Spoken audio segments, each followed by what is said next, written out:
हो गई है पीर पर वस्सी पिघलनी चाहिए, इस हिमालय से कोई गंगा निकलनी चाहिए।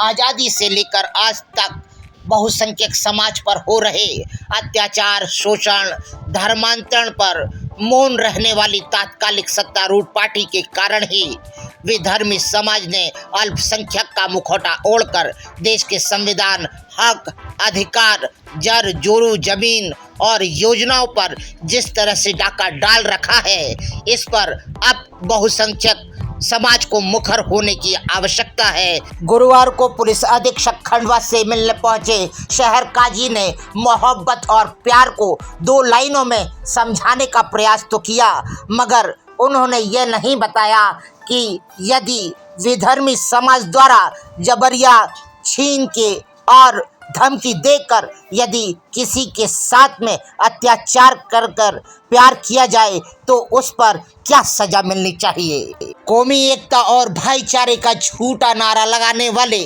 विधर्मी समाज द्वारा निमाड़ की धरती पर सैकड़ों परिवारों की युवतियों को बलात् रूप से धमकाकर, डराकर जिस तरह से भगाया गया, अगवा किया गया और उनके साथ शोषण किया जा रहा है, इस पर आज भी इस समाज के मुख्य और गणमान्य नागरिक बोलने को तैयार नहीं, क्योंकि यही अप्रत्यक्ष रूप से इस लव इन जिहाद को सहारा देते हैं, सहयोग देते हैं और इन्हीं के संरक्षण में फल फूल रहा है यह जिहादी कार्यक्रम, जिसमें सबसे ज़्यादा दुख की बात है कि आदिवासी परिवारों की बच्चियों को जिस तरह से शोषित किया जा रहा है उस पर कानून भी शांत बैठा है। वर्तमान में भारत के न्यायिक व्यवस्था को गुमराह करने वाले, भ्रमित करने वाले विधर्मी समाज के शोषण के कई ऐसे उदाहरण सामने आ सकते हैं, जिसमें जावर के आदिवासी परिवार द्वारा हिंदू नेता अनीस अरजरे और मनु गौर के माध्यम से एसपी खंडवा से मुलाकात की गई और बताया गया कि उनकी लड़की 3 वर्षों से इनके कब्जे में थी, जिसे हम छुड़ा कर ले आए हैं, जिसे वापस लेने के लिए यह विधर्मी समाज नित्य नए नए कलाएं और चालबाजी करता है, जिसमें मुझे फंसाया जा रहा है। मुझे न्याय और इंसाफ दिया जाए। अब आवश्यकता है सनातन धर्म के जाति और संप्रदाय को जागने की।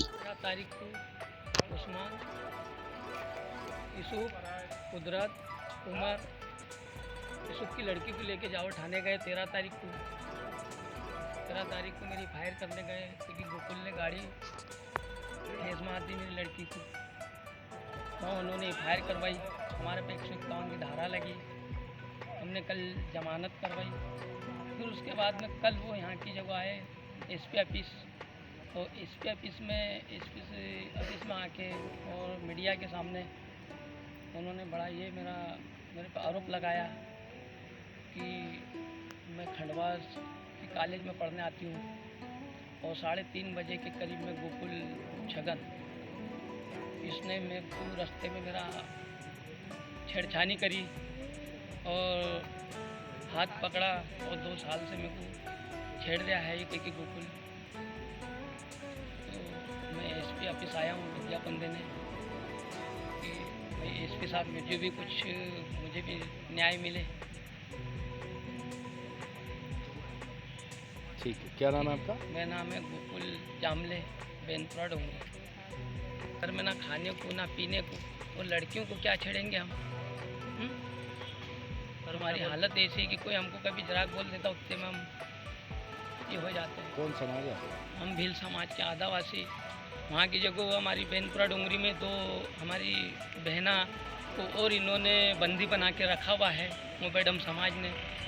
आज भी उनके 3 बच्चे हो गए हैं। वो ये लड़की को भी, मेरी लड़की को जो ले के गए थे 2 साल रखी, वो लड़की को हम 2 साल बाद हम ढूंढ के लाए, दबाव डाल के रखी कि तू मेरे साथ में कभी नहीं गई तो तेरे परिवार को, तेरे भाई बहन को काट के मैं फेंक दूँगा, मार डालूँगा। और ये दबाव बनाने के बाद में 2 साल तक मेरी लड़की को किडनैप करके रखी, इन्होंने अपहरण करके रखी। 2 बजे रात को भी मेरे साथ में दुर्घटना इन्होंने करी और मेरे से सौदा करने आए मेरी लड़की का कि अब राजीनामा कर ले तू, और कभी राजीनामा नहीं तूने करा तो अब तो तू जान से मार देंगे हम, तेरी लड़की अब तो भूल जा। और 2 फिर साल उसके से हम बाद डर डर के रह रहे और उनकी लड़की को हम कब छेड़ने जाएंगे सर? 13 तारीख के दिन हमारी फायर करके आए। 5:30 बजे मेरी लड़की घर से मतलब जामने जा रही थी उसकी ससुराल, खंडवा होते गई नागचुन पे से। नागचुन के आगे जाके ना उस्मान ने गाड़ी आड़ी कर दी दामद साले के जंगल में, और लड़की को धमकी देने लग गया कि तू मेरे साथ में चल। ज़बरदस्ती हाथ पकड़े और गाड़ी पे बिठाई, और हमारे जो दामाद थे उनके ऊपर चाकू टेक दिया उन्होंने गाड़ी खींचे उसको ठीक। और कि कमर में हाथ डाला और तूने अब इससे इसको छोड़ देने तब तेरे को जान से मार दूंगा मैं, और तेरे ठीक को है। मार डालूंगा और तू जहाँ भी जाएगी वहाँ से मैं उठा लाऊंगा तेरे और तेरे को मार डालूंगा। को जान से। पहले आवेदन जान देता से। था। जी भैया, क्यों आए हैं एसपी ऑफिस, क्या विषय है? हिंदू जागरण मंच ने पहले एक अभियान चलाया था जिसमें घंटा घर पर कुछ हमारी नाबालिग बेटियां और कुछ दूसरी बहनें थी जिनका अपहरण हुआ था पहले। उस संदर्भ में कल कुछ लोग ज्ञापन देने के लिए आए थे। उसी में एक चर्चित कांड उन्होंने बताया है कि डोंगरी का एक कांड था।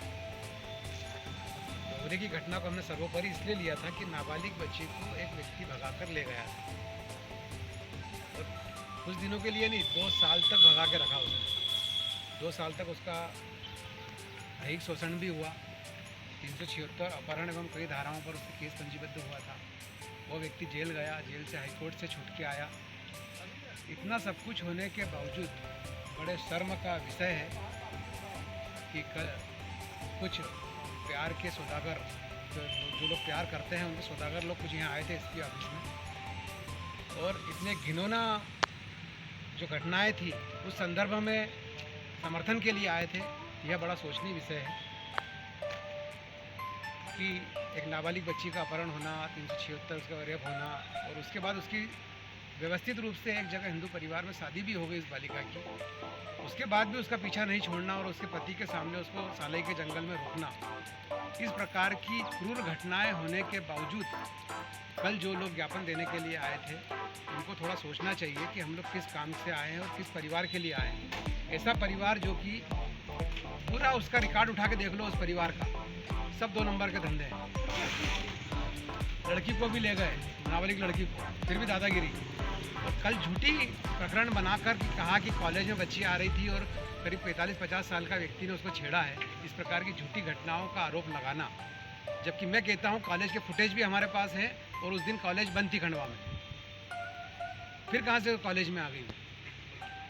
और आपने जिस दिन साले के जंगल में घटना करके वो व्यक्ति बढ़वाया भगा था, उसके बाद फिर आपको सब याद आई कि अपने काउंटर केस बनवाना है। तो इस प्रकार का ये जो घिनौना खेल हो रहा है, इसलिए हम एसपी साहब को निवेदन करने के लिए आए थे कि इस प्रकार के कोई भी गंभीर केस रहें तो इसकी बाकायदा समीक्षा हो, उसके बाद ही किसी प्रकार की एफआईआर या फिर विवेचना के बाद ही कोई एफआईआर वगैरह हो।